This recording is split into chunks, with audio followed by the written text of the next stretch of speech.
time, and it was just too intense for me to go in there personally. So we grabbed the little boy, brought him to the street side, and it was pretty much engulfed in flames right after that. Describe what it was like with these family members. The mother was in complete shock at the time.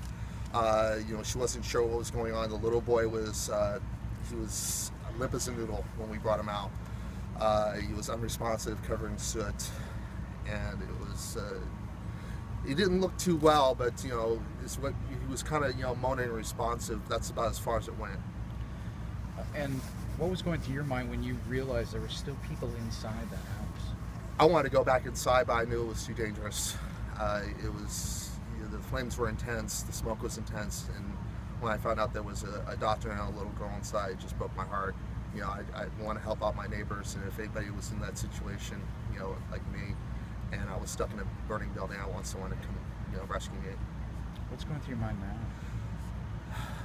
now? I pray for the family. I pray for the family, their loss. These people were neighbors of mine, and it's getting close to Christmas, and it's a sad thing to lose a home during Christmas time. And just trying to help out our neighbors as much as we can. Do you feel like a hero in any way, helping out? I'm doing what anybody else would do.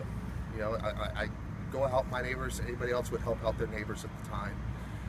And you just gotta help your neighbors, especially in this time of the year. You're helping your neighbors out as much as you can. Seems like a pretty tight neighborhood. You know what? I personally keep to myself. I know my neighbor. I know my other neighbors, but that's about as far as it goes. I see people walking up and down the street. It's a very quiet neighborhood. A lot of dog walkers. That's about it. Now, when you ran to this house, were you kind of just in almost like a trance, almost like in automatic mode? I was there to save someone.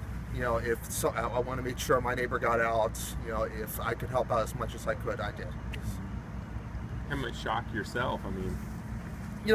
I don't think it's a shock. It's more of the shock of the afterthought is, someone passed away, and it's sad to hear that, this saver of lives, a doctor, actually lost his life today. And it's a sad day for that family, and a sad day for this neighborhood that we lost a true hero.